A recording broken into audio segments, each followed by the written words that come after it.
ឥឡូវខ្ញុំនិយាយអំពីហេតុអីបានជាថៃឥឡូវនេះកំពុងតែបារម្ភខ្លាំងមែនទែនពីរឿង ICJ ហ្នឹងហើយនៅពេលដែលថៃបារម្ភកាន់តែខ្លាំងយើងកាន់តែដឹងច្បាស់ថាកម្ពុជាអត់បានដាក់ពាក្យប្តឹងអីតទៅសោះ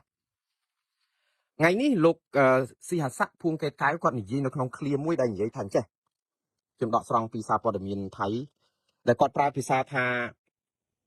ប្រទេសកម្ពុជាខ្វះភាពស្មោះត្រង់មិនគួរឲ្យទុកចិត្តហើយមិនអាចនឹងត្រៀមខ្លួនដើម្បីមានកិច្ចព្រមព្រៀងសន្តិភាពទីក្រុងកាឡាលំពួរនេះបានទេដោយសារអីកម្ពុជាជួបចរចាផ្សេងមកនិយាយជាសាធារណៈផ្សឹងខ្ញុំថាពីរអ្នកនឹងនិយាយដូចគ្នាទាំងចុងឯងព្រោះអីតែយើងអត់មានប្រភពព័ត៌មានឯករាជ្យចូលរួមដល់ពេលគាត់ផ្សេងផ្សឹងអានឹងរឿងធម្មតាតរដ្ឋាភិបាលគេធ្វើតែអញ្ចឹងតាគេទៅនិយាយស្អំចិត្តប្រជាពលរដ្ឋរៀងខ្លួនប៉ុន្តែលោកភួងកេតកែវគាត់និយាយថាយើងនិយាយផ្សេងយើងអត់ស្មោះសរបែបនេះគឺអត់ទុកចិត្តអញ្ចឹងបានន័យថាមិនអាចនឹងមានកិច្ចព្រមព្រៀងសន្តិភាពកូឡាលំពួរនឹងផងទេហើយគាត់ប្រាប់ចំណុចមួយទៀតដែលគួរឲ្យចាប់អារម្មណ៍គឺលោកភួងកេតកែវនិយាយចេះគាត់ថាគាត់អត់មានរដ្ឋាភិបាលថៃអត់មានធ្វើពិធីកិច្ចព្រមព្រៀងសន្តិភាពទីក្រុងកូឡាលំពួរដើម្បីផ្គាប់ចិត្តលោកត្រាំដើម្បីឲ្យគាត់មានប្រជាប្រិយផ្នែកនយោបាយរឿងពានរង្វាន់ Nobel សន្តិភាពឯណានោះទេអូខ្លាំងមែនតើខ្ញុំសូមសរសើរថៃរហូតតតែហ៊ានដូចថារិះគន់លោកត្រាំខ្លាំងដើម្បីស្អំចិត្តប្រជាប្រដ្ឋថៃថាអត់ត្រូវការតែលោកភួងកេតកែវអត់សូវខ្វល់ដែរនិយាយទៅព្រោះរដ្ឋាភិបាលគាត់យ៉ាងយូរសល់2ខែទៀតហ្នឹងអស់ហើយព្រោះអីគេត្រូវរំលាយចោលនៅប្រហែលជាមុនខែមករានេះដែលលោកអនុទិនច័ន្ទវរៈគុលទើបតែលើកឡើងមិញនេះថ្ងៃនេះដូច្នេះលោកភួងកេតកែវលោកលើកឡើងអំពីយកលេសថាកម្ពុជាអត់មានភាពស្មោះត្រង់អត់ទាន់ត្រៀមខ្លួនរួចព្រោះអីអត់បានទាន់ថាគិតថានឹងអនុវត្តតាមលក្ខខណ្ឌឲ្យបានត្រឹមត្រូវគាត់និយាយចេះទៀតអារឿងថាខ្មែររឿងកលិចក្លុចនេះគាត់និយាយចោតខ្មែរយើងណាខ្ញុំអត់និយាយថាខ្មែរកលិចក្លុចគាត់ចោតខ្មែរយើងថាកលិចក្លុចគាត់ថាចេះរដ្ឋាភិបាលខ្មែរអត់ស្មោះត្រង់ទេហើយចង់តែប្តឹងទៅតុលាការយុត្តិធម៌អន្តរជាតិអាហ្នឹងឯងដែលថៃគាត់ថាអត់ទុកចិត្តសោះឃើញថៃឃើញបៀនៅលើដៃយើងឯងសន្លឹកបៀរឿង ICJ នៅដៃយើងព្រោះរដ្ឋមន្ត្រីការបរទេសថៃនិយាយថាបន្តិចពុំមានតែពីរឿងចង់ប្តឹងទៅតុលាការ ICJ អីអញ្ចឹងជួនកាលនិយាយអញ្ចឹងគាត់និយាយអញ្ចឹងចឹងបានន័យថាម៉េចបានន័យថាកម្ពុជាអត់ទាន់ប្តឹងទេគឺគ្រាន់តែយកលេសជូនដំណឹងទៅតុលាការយុត្តិធម៌អន្តរជាតិដើម្បីជាការដាក់សម្ពាធឲ្យថៃធ្វើតាមអីឲ្យភ័យអីអញ្ចឹងទៅប៉ុន្តែបៀនៅក្នុងដៃយើងអត់លេងទេឥឡូវបៀនៅក្នុងដៃរបស់កម្ពុជាយើងធីបចោលទៅហើយមានអត់មានកញ្ចាស់យើងធីបចោលយើងរើស3 2បិចយកមកលេងតើយើងឈ្នះគេទេបងប្អូនអ្នកចេះលេងកទេគិតខ្លួនឯងទៅខ្ញុំមិនចង់លើកទឹកចិត្តឲ្យលេងល្បែងទេតែយ៉ាងហោចណាស់ក៏យើងដឹងថាយើងមានបៀលេងតែយើងផ្កាប់វាចោលឲ្យទីវហើយយើងលើកយក3 បិច 2 បិចយកមកកាន់លេងតែយើងលេងស្អីកើតយើងអត់មានទង់លេងផងនឹងខ្ញុំចង់និយាយពីភាសាកទេមានទង់លេងបានន័យថាយើងអាចយកបៀហ្នឹងយកទៅចាក់គេដើម្បីឲ្យអាចផ្សំត្រូវដែរតែនេះគឺយើងផ្កាប់ឲ្យទីវតែម្ដងបានន័យថាអស់ឱកាសនៅក្នុងការដែលលេងគេបានគឺឆាឬយកមកយើងចាញ់តែម្ដងអញ្ចឹងនៅក្នុងនេះមិនមែនតែលោកភួងកេតកែវនិយាយអំពីបញ្ហា ICJ ដែលខ្មែរចេះតែលើកយកមកគម្រាមហើយមិនទាន់ប្តឹងហ្នឹងថៃកំពុងតែមិនទុកចិត្តថាខ្មែរខ្លាចខ្មែរប្តឹងហ្នឹងថ្ងៃនេះអាទិត្យនេះនៅប្រទេសថៃគេធ្វើការស្ទង់មតិមួយទូទាំងប្រទេសថៃអំពីជំហររបស់ប្រជាពលរដ្ឋថៃតាក់ទងនឹងរឿងចំនួនព្រំដែនខ្ញុំមិនលើកការស្ទង់មតិហ្នឹងទាំងអស់មកទេព្រោះអីវាច្រើនពេកខ្ញុំលើកតែមួយចំណុចរឿង ICJ ឯងបងប្អូនស្ដាប់ការស្ទង់មតិរបស់ថៃរឿង ICJ បានដឹងថាថៃខ្សោយមែនតើគឺថៃអត់មានបៀលេងសោះខ្មែរយើងមានអត់មានកញ្ចាស់តែយើងធីបចោលហើយខ្ញុំនិយាយនេះគឺបងប្អូននឹងភ្ញាក់ផ្អើលថៃជិត 2% ប៉ុណ្ណោះនៅក្នុងចំណោមមហាជនថៃនៅក្នុងការស្ទង់មតិនេះគឺមានមិនដល់ 2% ទេដែលគ្រប់គ្រងបើប្តឹងទៅតុលាការយុត្តិធម៌អន្តរជាតិក៏បានដែរអញ្ចឹង 98% បានន័យថាមិនទូទាំងប្រទេសថៃតែម្ដងគឺខ្លាចការដែលប្តឹងទៅតុលាការយុត្តិធម៌អន្តរជាតិហេតុអីបានថៃខ្លាចបងប្អូនហេតុអីបានការស្ទង់មតិប្រជាពលរដ្ឋថៃនៅទូទាំងប្រទេសបង្ហាញអំពីខ្លាចភាពខ្លាចរបស់ថៃរឿងតុលាការយុត្តិធម៌អន្តរជាតិ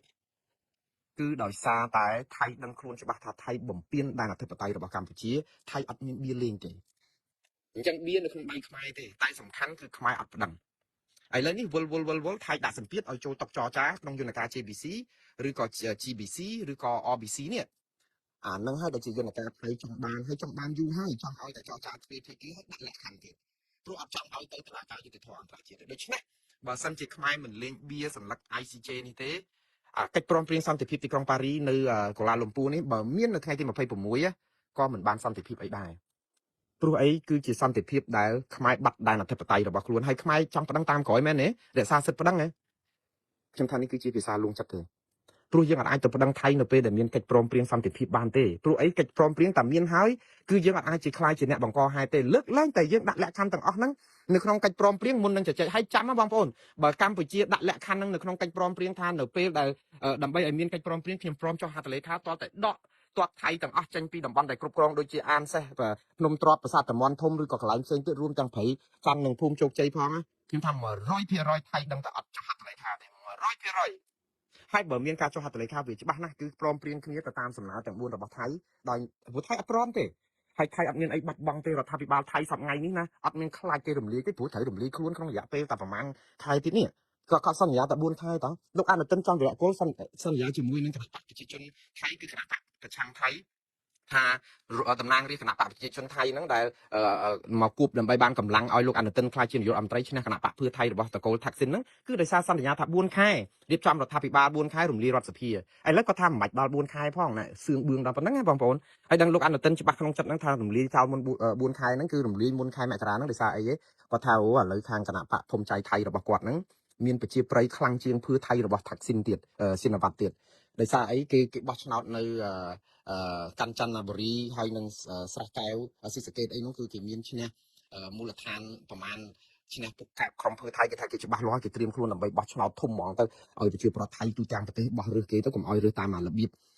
បដាអាសន្នអញ្ចឹងដូច្នេះបានន័យថាគេនឹងរំលាយរដ្ឋាភិបាលអញ្ចឹងរដ្ឋាភិបាលថៃអត់មានណាមកខ្លាចនឹងនិយាយផ្ដេសផ្ដាស់រឿងបានដីខ្មែរឲ្យមិនដកថយនឹងទេដោយសារអីគេចង់ស្អំចិត្តប្រជាពលរដ្ឋថៃឲ្យជឿទុកចិត្តលើរដ្ឋាភិបាលរបស់អនុទិនច័ន្ទវរៈគោលបើពេលបោះឆ្នោតគឺបោះឆ្នោតឲ្យពួកគាត់ដើម្បីអីទាមទារយកដីខ្មែរនឹងបានទេដូច្នេះរដ្ឋាភិបាលក្រោយនេះណាក៏ដោយក៏អត់អាចដោះស្រាយបញ្ហាព្រំដែនខ្មែរបានដោយសន្តិវិធីឬសន្តិភាពដែរព្រោះពួកគេយករឿងនឹងជានយោបាយអស់ហើយហ្នឹងអញ្ចឹងហើយបានខ្មែរអត់ត្រូវការចាំអីទៀតទេអត់ចាំអីទៀតទេយើងទៅផ្សងសន្តិភាពរបស់ថៃគឺយើងដឹងទៅសុំគេហើយគេដាក់សម្ពាធយើងគ្រប់បែបយ៉ាងជាការពិតយើងមានទាហានយើង18នាក់នៅក្រោមការគ្រប់គ្រងរបស់គេនឹងអាចធ្វើបាបប៉ុន្តែថៃគឺនឹងយកទាហាននឹងធ្វើជាចំណាប់ខ្មាំងជារៀងរហូតហើយគ្មានពេលត្រឡប់ក្រោយទេអញ្ចឹងហើយបានថាជំរឿសរបស់យើងគឺមានតែចំណុច2ដែលខ្ញុំធ្លាប់បាននិយាយគឺកិច្ចព្រមព្រៀងសន្តិភាពទីក្រុងប៉ារី$23បងប្អូនមិនមែនយកកិច្ចព្រមព្រៀងធ្វើជាច្បាប់ទេណាទៅដាក់សង្កត់កថៃគឺដាក់សម្ពាធត្រង់ថាថៃជាប្រទេសហត្ថលេខីនៃកិច្ចព្រមព្រៀងហ្នឹងដើម្បីការពារដែនអធិបតេយ្យរបស់កម្ពុជាយកវាជាលិខិតតុបកកតិយុត្តផ្លូវច្បាប់ដើម្បីឲ្យថៃទទួលព្រោះថៃអួតថាគោរពច្បាប់អន្តរជាតិឥឡូវគោរពទៅកិច្ចព្រមព្រៀងខាងខ្លួនជាម្ចាស់ហត្ថលេខីមួយដែរតើហើយហេតុអីបានជាបំលោបដែនអធិបតេយ្យអាហ្នឹងមួយប៉ុន្តែមិនមែនបានន័យថាថៃដកថយទេព្រោះកិច្ចព្រមព្រៀងគ្រាន់តែដាស់សតិថៃថាអ្នកឯងបំពេញច្បាប់អន្តរជាតិនិងកិច្ចព្រមព្រៀងដែលអ្នកឯងជាសាក្សីរស់កាលពី34ឆ្នាំមុនតែប៉ុណ្ណឹងនៅពេលដែលបានប៉ុណ្ណឹងហើយគឺយើងដាក់ប្តឹងទៅតុលាការយុត្តិធម៌អន្តរជាតិ ICJ ដើម្បីផ្គប់ទៅតាមអ្វីដែលថៃរំលោភបំពានសូម្បីតែកិច្ចព្រមព្រៀងសន្តិភាពទីក្រុងប៉ារីក៏ខ្លួនរំលោភបំពានស្មារតីនឹងហើយបំពានសពបែបយ៉ាងផ្សេងទៀតមានហេតុផលសមរម្យជាភស្តុតាងដើម្បីដាក់ប្តឹងថៃបានហើយបើអត់ដាក់ប្តឹងទេគឺវាអត់មានជំរឿសអីនឹងទីថៃវិញបានសោះព្រោះឥឡូវឃើញដីភូមិប្រៃច័ន្ទអីចឹងដីប្លង់កម្មសិទ្ធិអីណាយកទៅឲ្យប្រជាពលរដ្ឋថៃអីណាដីខ្មែរសោះនឹងទៅឲ្យកើតដែរហើយខ្មែរយើងចេះថាកុំសួរកុំនាំពីរឿងបាត់អីយើងនឹងទីមទាគេមកវិញយើងរក្សាសិទ្ធិអានេះគឺជាភាសាស្អំចិត្តខ្ញុំជឿរដ្ឋាភិបាលគ្មានជំរឿសដែរទេ